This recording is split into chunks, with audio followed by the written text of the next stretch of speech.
Hello ವೀಕ್ಷಕರೇ, welcome to Harshita channel. ನಾನು Harshita. 7th month baby photoshoot ಹೇಗೆ ಮಾಡೋದು ನೋಡುತ್ತರಲ್ಲ, ಬನ್ನಿ ಮಾಡೋದು ಹೇಗೆ ಅಂತ ನೋಡ್ಕೊಂಡು ಬರೋಣ. ನಾನಿವತ್ತು ನೋ ಫಾರ್ಮರ್ ನೋ ಫುಡ್ ಅನ್ನೋ ಥೀಮ್ನ ಇಟ್ಕೊಂಡು ಮಾಡ್ತಾ ಬಂದೆ. ರೈತ ಇಲ್ಲ ಅಂದರೆ ದೇಶಕ್ಕೆ ಅನ್ನ ಇರೋದಿಲ್ಲ. ಇದು ಸತ್ಯವಾದ ಮಾತು ಅಂತಲೇ ನಾನಿಲ್ಲಿ ಹೇಳ್ತಿದ್ದೀನಿ. ನೆಕ್ಸ್ಟ್ ನಾನಿಲ್ಲಿ ಮ್ಯಾಟ್ನ ಹಾಕ್ಕೊಂಡು ಮ್ಯಾಟ್ ಮೇಲ್ಗಡೆ ಡಬಲ್ ಲೇಯರ್ ಬೆಡ್ಶೀಟ್ನ ಹಾಕೋತಿದ್ದೀನಿ. ಡಬಲ್ ಲೇಯರ್ ಬೆಡ್ಶೀಟ್ ಹಾಕೋದ್ರಿಂದ ಮಗುವಿಗೆ ಕಂಫರ್ಟ್ ಝೋನ್ ಸಿಗುತ್ತೆ. ಮಗು ಆರಾಮ್ಸೆ ಇರೋದಕ್ಕೆ, ಮಲ್ಗೋದಕ್ಕೆ, ಫೋಟೋಸ್ ತೆಗೆಸ್ಕೊಳ್ಳೋದಕ್ಕೆ ತುಂಬ ಹೆಲ್ಪ್ ಆಗುತ್ತೆ ಅಂತಲೇ ಹೇಳ್ಬೋದು. ನೆಕ್ಸ್ಟ್ ವೈಟ್ ಬ್ಯಾಕ್ಗ್ರೌಂಡ್ನ ನಾನಿಲ್ಲಿ ಸೆಟ್ ಮಾಡಿದ್ದೀನಿ. ರಿಂಕಲ್ಸ್ ಇಲ್ಲದೆ ಇರೋ ರೀತಿ ವೈಟ್ ಬ್ಯಾಕ್ಗ್ರೌಂಡ್ನ ಸೆಟ್ ಮಾಡಿ ನೆಕ್ಸ್ಟ್ ನಾನಿಲ್ಲಿ ಕಬ್ಬನ್ನ ಇಟ್ಕೊತಿದ್ದೀನಿ. ಕಬ್ಬು ಮಂಡ್ಯ ಜಿಲ್ಲೆ ಫೇಮಸ್ ಆಗಿರೋದೇ ಕಬ್ಬಿಂದ ಅಂತಲೇ ಹೇಳ್ಬೋದು. ಇದರಿಂದ ಶುಗರ್, ಬೆಲ್ಲ ಎಲ್ಲ ಸಿಗುತ್ತೆ ನಮಗೆ, ಸಕ್ಕರೆ ಬೆಲ್ಲಗಳು. ನೆಕ್ಸ್ಟ್ ನಾನಿಲ್ಲಿ ಭತ್ತನ ತೊಗೋತಿದ್ದೀನಿ. ಭತ್ತದ ಒಂದು ಗೊಂಚಲನ್ನು ನಾನಿಲ್ಲಿ ನೀಟಾಗಿ ತೊಗೊಂಡು ಇಟ್ಕೊಂಡಿದ್ದೀನಿ. ನಮ್ಮ ಮಕ್ಕಳಿಗೆ ನಾವು ಭತ್ತ, ರಾಗಿ, ಕಬ್ಬು ಎಲ್ಲವನ್ನ ಹೇಗೆ ಬೆಳೀತಾರೆ ರೈತರು ಅನ್ನೋದನ್ನು ಕೂಡ ನಿಜವಾಗ್ಲೂ ತೋರಿಸ್ಕೊಡ್ಬೇಕು. ಇಲ್ಲ ಅಂದರೆ ನೆಕ್ಸ್ಟ್ ಹೇಗೆ ಅಂದರೆ ಭತ್ತ ಮರದಿಂದ ಬೀಳುತ್ತೆ ಅಂತ ಹೇಳಿಬಿಟ್ರು ಮಕ್ಕಳು ನಾವು ಏನು ಮಾತಾಡೋಕ್ಕಾಗಲ್ಲ. ಯಾಕೆಂದರೆ ನಾವು ತೋರಿಸಿಲ್ಲ, ಅದು ಪೇರೆಂಟ್ಸ್, ಅದು ನಮ್ಮ ತಪ್ಪಾಗಿರುತ್ತೆ. ನೆಕ್ಸ್ಟು ನಾನಿಲ್ಲಿ ಹಸುವಿನ ಕೊಟ್ಟಿಗೆದ ಒಂದು ನೇಚರ್ ಏನಿರುತ್ತೆ ಆ ಲುಕ್ನ ಕೊಡಬೇಕು ಅಂತ ಅಂದ್ಕೊಂಡು ಒಂದು ಮಣೆನ ಉಲ್ಟಾ ಇಟ್ಟು ಅದ್ರ ಮೇಲ್ಗಡೆ ಹಸು ಹಾಗೂ ಸ್ವಲ್ಪ ಹುಲ್ಲು ಮತ್ತು ಒಂದು ಕಪ್ಪಲ್ಲಿ ಹಾಲನ್ನ ಕೂಡ ಇಟ್ಕೊಂಡೆ, ಫ್ರೆಶ್ ಮಿಲ್ಕ್. ನೆಕ್ಸ್ಟ್ ನಾನಿಲ್ಲಿ 2 ಬಾತುಕೋಳಿಗಳು ಹಾಗೆ ಒಂದು ಮೊಟ್ಟೆನ ನಾನಿಲ್ಲಿ ಇಟ್ಕೊಂಡೆ. ಫಾರ್ಮರ್ ಅಂದ ತಕ್ಷಣವೇ ಅವರು ಬರೀ ದವಸ ಧಾನ್ಯ ಬೆಳೆಯೋದು ಅಥವಾ ತರಕಾರಿ ಬೆಳೆಯೋದು ಇದಷ್ಟೇ ಇರೋದಿಲ್ಲ. ಅವರೊಟ್ಟಿಗೆ ಅವರ ಸಂಸಾರಕ್ಕೆ ಸೇರಿಕೊಂಡ ಹಾಗೆ ಹಲವಾರು ಪ್ರಾಣಿಗಳಿಗೆ ಅವರು ಆಶ್ರಯವನ್ನು ನೀಡಿರ್ತಾರೆ. ಅದು ಒಂದು ಪಾರ್ಟ್ ಆಫ್ ಅವರ ಫಾರ್ಮರಲ್ಲಿ ಇರುವಂಥ ಒಂದು ಜೀವನ ಅಂತಲೇ ಹೇಳ್ಬಿಡ್ಬೋದು. ನೆಕ್ಸ್ಟ್ ನಾನಿಲ್ಲಿ ಭತ್ತ ಮತ್ತು ರಾಗಿಯ ರಾಶಿನ ಹಾಕೋತಿದ್ದೀನಿ. ಸಂಕ್ರಾಂತಿ ಅಂದ ತಕ್ಷಣವೇ ನಾವು ರಾಶಿಗಳನ್ನ ಹಾಕಿ ಧಾನ್ಯಗಳದ್ದು ಪೂಜೆ ಎಲ್ಲ ಮಾಡ್ತೀವಿ.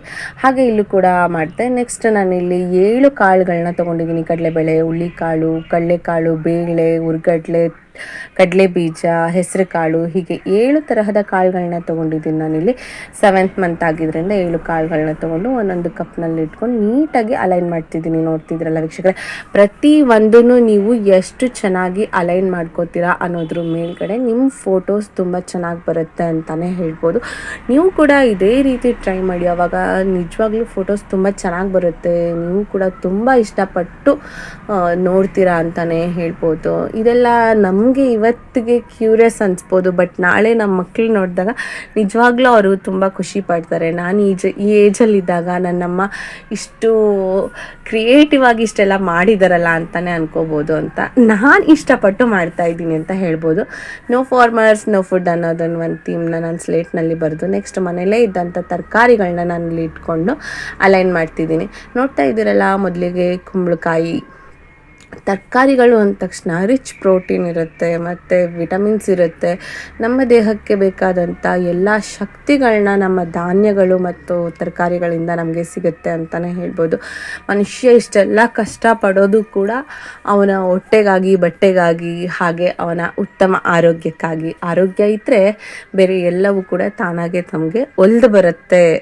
ಜೊತೆಗೆ ವಿದ್ಯೆ ಅನ್ನೋದು ಯಾರು ಕಿತ್ಕೊಳ್ಳೋಕ್ಕಾಗದೇ ಇರುವಂಥ ಆಸ್ತಿ ಅಂತಲೇ ಹೇಳ್ಬೋದು. ಇವೆಲ್ಲದರೊಟ್ಟಿಗೆ ನಮ್ಮ ಜೀವನ ತುಂಬ ಚೆನ್ನಾಗಿರಬೇಕು ಅಂದರೆ ನಾವು ಆರೋಗ್ಯವಾಗಿ ಇರಬೇಕು.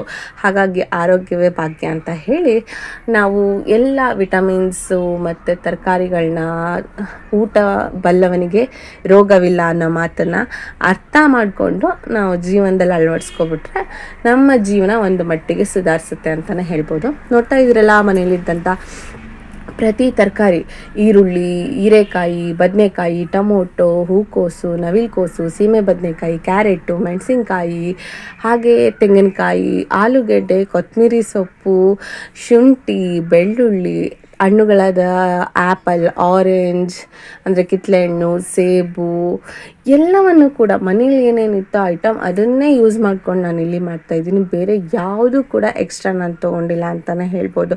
ನೀವು ಕೂಡ ನಿಮ್ಮ ಮನೇಲಿ ಇದ್ದಂಥ ಹಲವಾರು ಐಟಮ್ಸ್ನ ಯೂಸ್ ಮಾಡಿಕೊಂಡು ಈ ಫೋಟೋಶೂಟ್ಸ್ ಮಾಡಿದ್ರೆ ತುಂಬ ಚೆನ್ನಾಗಿ ಬರುತ್ತೆ ಅಂತ ಹೇಳ್ಬೋದು. ನೋಡ್ತಾ ಇದ್ರಲ್ಲ, ನೀಟಾಗಿ ಎಷ್ಟು ಚೆನ್ನಾಗಿ ಲುಕ್ ಬಂತು ಅಂತ ಹೇಳಿ. ನೆಕ್ಸ್ಟ್ ಮಗುವಿಗೆ ಅಂಥೇಳಿ ಒಂದು ಬಟ್ಟೆ, ಪಂಚೆ ಹಾಗೂ ಶಲ್ಯ ಮತ್ತು ಒಂದು ಶರ್ಟ್, ಹಾಗೆ ಕಾಡಿಗೆ ಮತ್ತು ಕುಂಕುಮನ ನಾನು ರೆಡಿ ಮಾಡಿ ಇಟ್ಕೊಂಡು ಮಗುವಿಗೆ ಡ್ರೆಸ್ನ ಹಾಕ್ತಿದ್ದೆ. ಮಕ್ಕಳು ಅತಿ ಸುಲಭವಾಗಿ ಬಟ್ಟೆ ಹಾಕುವಷ್ಟು ಈಸಿ ಇರೋದಿಲ್ಲ. ಅವ್ರಿಗೆ ಡ್ರೆಸ್ ಮಾಡೋದು ಕೂಡ ತುಂಬಾ ಕಷ್ಟ ಇರುತ್ತೆ.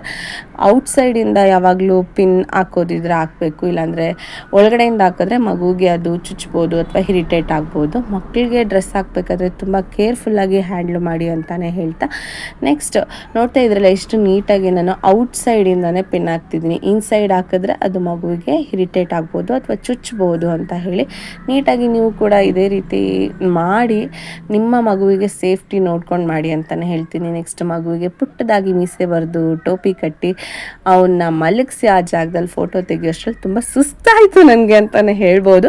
ಬಟ್ ತುಂಬ ಚೆನ್ನಾಗಿ ಫೋಟೋಸ್ ಬಂತು ಅಂತಲೇ ಹೇಳ್ಬೋದು. ನೋಡ್ತಾ ಇದ್ರಲ್ಲ ಎಷ್ಟು ಚೆನ್ನಾಗಿದೆ ನನ್ನ ಮಗನ ಪುಟ್ಟ ರೈತನ ಫೋಟೋ ಅಂತ ಹೇಳಿ. ನೀವು ಕೂಡ ನನ್ನ ಚಾನಲ್ನ ಇಷ್ಟಪಟ್ಟರೆ ಲೈಕ್ ಮಾಡಿ, ಶೇರ್ ಮಾಡಿ, ಹಾಗೂ ಮತ್ತೊಂದಷ್ಟು ನನ್ನ ಚಾನಲ್ನ ವೀಡಿಯೋಗಳಿಗಾಗಿ ನನ್ನ ಚಾನಲ್ನ ಸಬ್ಸ್ಕ್ರೈಬ್ ಮಾಡಿ.